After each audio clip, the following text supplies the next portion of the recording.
Also, it's not a clickbait thing, but I mean, it's a possibility to happen. You can clean For the sure. title at No, for sure. the home of your biggest rivals.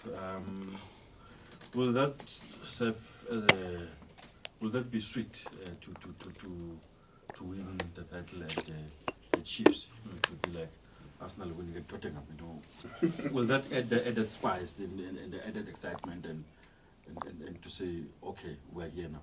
To be honest, I haven't thought about it in that light, and I'm very honest with you.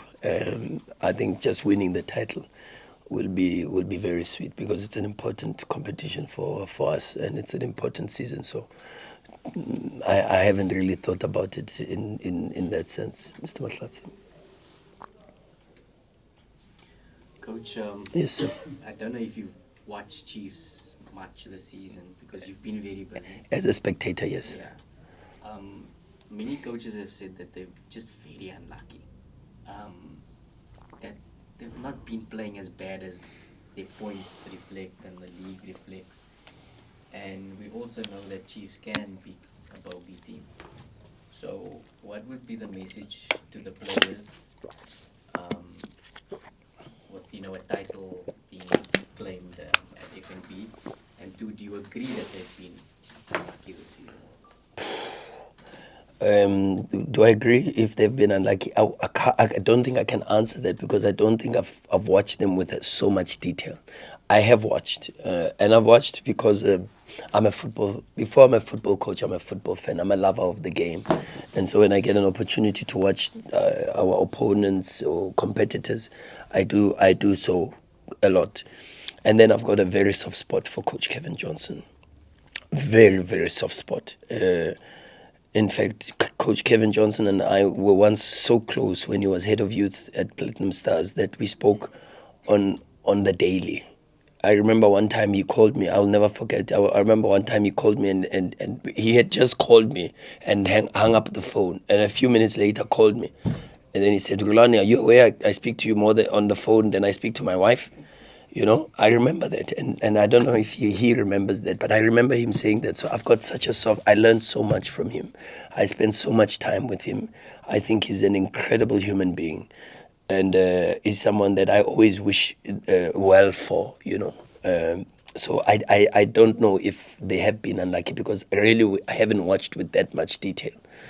What would be the message is that we're playing against a very big team. We're playing against one of our arch rivals, and we're playing an important game that we have to go there with humility, with a lot of respect, and that would be the message. Coach, I wanted to ask something totally different, but I think it's just a follow-up from Lorenz. You speak about having such a soft spot for him, so you might push a dagger down his heart when you win on Thursday. How do you separate that, the professionalism as well as, a soft spot? Because I think it really does count in regards to professionalism and, of course, those personal relationships that you've built over years. Yeah, but he could put a dagger in my heart if he wins. Okay, It's unfortunately what football is about. I think he's a fierce competitor. He would love to win the game, and I think he knows it's the same with me. But that would not separate the feelings, I think, from a deep down. And he's got a good heart. He's a very good guy. Believe me, he's a very good guy who I have incredible and has done incredible things for South African football. He's done incredible things. I always, as a coach, I always admired him when he produced so many top football players, like Stephen Pienaar, for an example, at School of Excellence. And that's why even when I was a youth coach, I always worked hard to make sure that the players that I coached would go on to become great football players. And I'm very proud that he inspired me to have that track record, because he's the one that actually planted that seed in my heart. And he's someone. He is someone that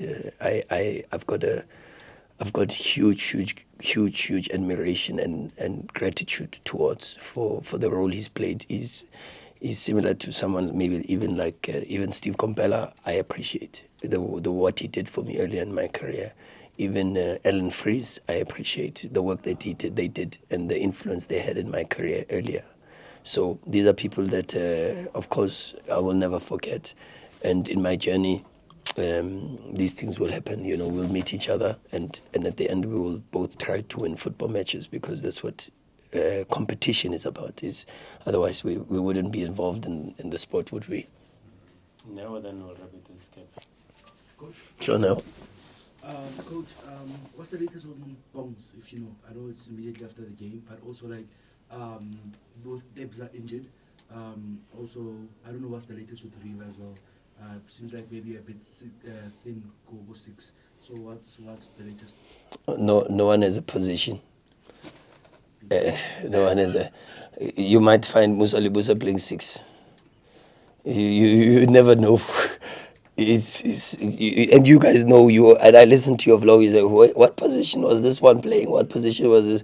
You never know. But River is fine. It's just that he's had a very long spell out, and then to have 3 games in a row would be far too difficult for River. It would probably mean another breakdown. And so that's why we had to periodize it from an individual perspective. And we have to do this now. There's not just only tactical periodization that has to take place, but there's also some individual periodization. And that is, again, huge compliments to the technical staff, Coach Michael, Mateus, Sbu. These are from a conditioning perspective. And then you've got Stewie, the sports scientist, Tato Santos, the recovery guy. You've got our masseurs. You've got our physios, Saki. These people are doing incredible work, and they hardly get mentioned, you know. So that's where the focus is about trying to manage the minutes and distributing them equally, so that we can also try to prevent injuries. Zungu, the latest, he looks fine. It's a deep cut. It's a very, very deep cut. And I'm gonna leave it at that with Zungu, because it breaks my heart. But and to be honest, Coach Wendell and Coach Mangoba warned me about bringing him onto the pitch.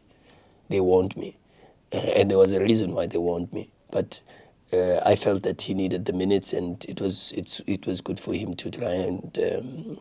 But okay, good. These things happen in football, and we will move on. Fortunately, it doesn't look worse than just a very, very deep wound. But there'll be scans and things done tomorrow.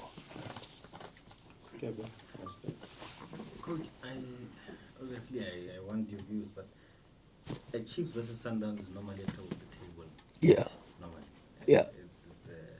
It's a humdinger, a razzmatazz in the world.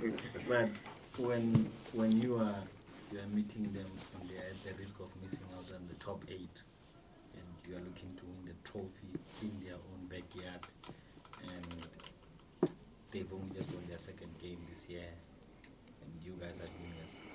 Like the differences are just crazy. How do you even look at this, this fixture? And also, what does it even mean for you? Because as a coach, I'm sure you want a competitive, not that they are not competitive, but they haven't been great. How do you look at a Chiefs that we have at the moment, or that we've had for a couple of seasons? Do you prefer a stronger? Chiefs is Chiefs. And we all know that Chiefs is Chiefs. At any day, they can turn up. How I look at it is they're a big club, and they deserve incredible respect. I've already told you about my respect towards the chairman. They have a good coach, and I know him personally because I learned a lot from him. That's how I look at it. They've got some very, very good players, and they are a team that is capable of beating anybody. And I have no doubt in my mind that they will make the top 8. No doubt in my mind. Follow up. I thought I don't have. No, you last week. Ozoga 6, you're here is a commitment. No, he's 6 unbelievable. o'clock is in studio. So No, he's unbelievable. He's unbelievable. No, it's okay. But they all, to be honest, guys, I must say, in fact, all of you, common faces, so dedicated to this profession and the game. I hope God blesses you with the success that you deserve in your own individual careers.